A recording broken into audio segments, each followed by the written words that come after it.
और शहर के बीच में देवी तालाब मौजूद है। वो 16 एकड़ 14 में है उसके एरिया पूरा। लेकिन आज की स्थिति में वो सिर्फ 10 एकड़ लगभग बचा हुआ है। 6 एकड़ 14 फर्जी ढंग से उसको अवैध रूप से बेच दिया है।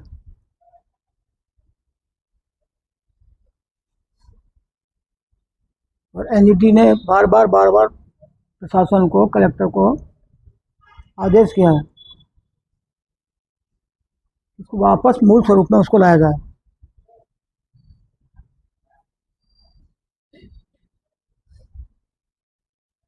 अभी 24/7/2026 को भी फिर उन्होंने एक ऑर्डर किया, लेटेस्ट ऑर्डर है। तब भी प्रशासन और शासन उस पर कुछ नहीं कर रहा है। और लगता है मुझे कि ये जो भू माफिया है उनके मकर जाल में फंसा हुआ है प्रशासन यहाँ का। कलेक्टर एकदम को बोल रहा है, एकदम उस पर कुछ कार्रवाई नहीं कर रहा है। यानी एकदम तमाशा तो ऐसे हो रहा है कि शासन प्रशासन कुछ नहीं कर पा रहा है। भू माफिया इतने ताकतवर हो गए।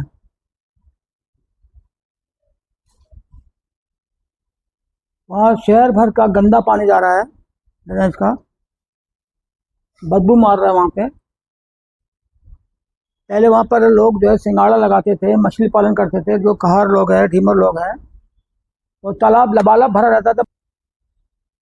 उसके आसपास अवैध अतिक्रमण हो गया, एक कल्पतरू माल बन गया है और बड़े बड़े निर्माण हो गए हैं। तो ये ज़मीन को 84-85 तक ये ज़मीन जो तालाब की, ये शासकीय थी, शासकीय मद में दर्ज है। तो उसके बाद वो फिर 86 में भूस्वामी में आ गई। शासकीय तालाब जो है भूस्वामी में कैसे आता है? आ नहीं सकता है, नियम ही नहीं है उसको आने का। अभी दूसरा आया हुआ है, वो जब भूस्वामी हो गया तो उसको जानबूझ करके भूस्वामी बनाया गया उसको। उसमें फर्जी लोगों को नॉमिनेशन हो गया, उनको लिस्ट बता दी। उसमें एक जुल्फ़िकार अहमद है और 2-3 लोग बार बार रजिस्ट्री कर रहे हैं। 20 लोगों में से सिर्फ 3 लोग रजिस्ट्री में दस्तखत कर रहे हैं और उनकी दस्तखत जो है वो हो रही है। इन्होंने 5 रजिस्ट्रियाँ की हैं। अब 5 रजिस्ट्री में उनकी दस्तखत कभी अंग्रेजी में हो रही है, कभी हिंदी में हो रही है। और वो बताते हैं कि पाएंगे, रकम देने का नहीं होना कि हमने रकम दे दी है इतनी रकम या भुगतान कर दिया, ऐसा नहीं, रकम पाएंगे। अब पाएंगे यानी कभी रजिस्ट्री में लिखा रहता है कि पाएंगे शब्द, कभी तो पूरा ही लिखा रहता है हमेशा कि इसका भुगतान कर दिया है, पाएंगे। हर बार की रजिस्ट्री में लिखा पाएंगे। और 17 लोग जो है, 17 लोग कभी रजिस्ट्री में आए नहीं हैं। तो 20 लोग उसमें हैं खातेदार,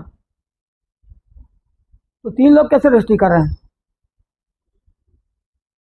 तो रजिस्ट्री अवैध है, पूरी फर्जी रजिस्ट्री की गई है। अरे ऋषभ डेवलपर के नाम से सबसे ज़्यादा ज़मीन को रजिस्ट्री की गई है। उनकी पत्नी के नाम से 1 एकड़ है, ऋषभ डेवलपर के नाम से 10 एकड़ है, डॉक्टर चंद्रशेखर चतुर्मोता जो उनके नाम से 1 एकड़ है, और 123 बटांकर उस जमीन में हुए हैं। और करीब 85 लोगों ने वो ज़मीन को खरीदी है और उनको खरीदने के लिए बैंक से बराबर उनको ऋण दिलाया गया है।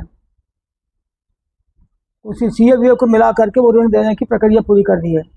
अब ये कल्पतरू जो माल बना है उसमें भी इन्होंने कम से कम 40 से 50 दुकानें बना के बेची है। वो सबको भी ऋण दिलाया गया है। ऋण दिला के वो उनको दुकानें बेच दी गई है 50-50 लाख की कीमत पर। तो इस तरह से इस पर पूरे तालाब पर अतिक्रमण कर लिया उन्होंने, कब्जा कर लिया। प्रशासन कुछ नहीं कर पा रहा है और फर्जी रजिस्ट्रियाँ की गई है। ये रजिस्ट्रियाँ शून्य होना चाहिए और तत्काल जो है इसको खाली कराएं। बीच में खाली कराने गया था, एक JCB नगर पालिका ने भेजी थी, आपको मालूम है, आपको भी। तो वहाँ से डंपरों को पुलिस ने जाके लेके आ गया था, डंपर को थाने में खड़ी कर लिया था, JCB खड़ी कर लिया था, जबकि काम शासकीय काम हो रहा था नगर पालिका द्वारा। मगर नगर पालिका ने कुछ भी इस पर आवाज़ नहीं उठाया, कोई FIR भी नहीं की कि कैसे उनको ला के खड़ा कर दिया आपने। जनता पार्टी के लोग शामिल हैं, उनके समर्थक है, उनके कार्यकर्ता है या उनके पार्टी के लोग हैं, वो शामिल हैं। इसमें एक बड़ा उसमें है कि हाँ, महेंद्र सुराना, वो सब पार्टनर बन गए बाद में। सुषमा जैन के नाम से है, डॉक्टर सब डेवलपर के नाम से है, चंद्रशेखर चतुर्मोता के नाम से है, ऐसे अलग अलग लोगों के नाम से ज़मीन का बंटाकन कर दिया, बेच दिया उनको। 2003 के पहले हमने स्थगन प्रस्ताव लगा के यहाँ पर रोक लगाने की कोशिश की थी, रोक लगवाया था, स्थगन प्रस्ताव लगाया था हमने, और रिकॉर्ड से निकल जाएगा, कोई भी ऐसी बात नहीं है। 2 लोगों ने इस पर काम किया है, हम जब थे तब और किशोर समृति ने। बाकी कोई इसके लिए कोई सोच ही नहीं रहा है कुछ।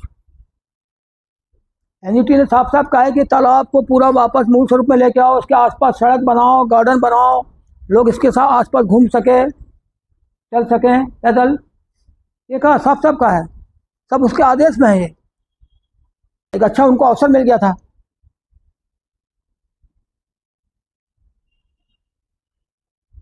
तो रजिस्ट्रियाँ भी फर्जी है, उसकी खरीदारी भी फर्जी है, और जिन लोगों ने वो रजिस्ट्री कराई है वो लोगों को पैसा उनको देना चाहिए।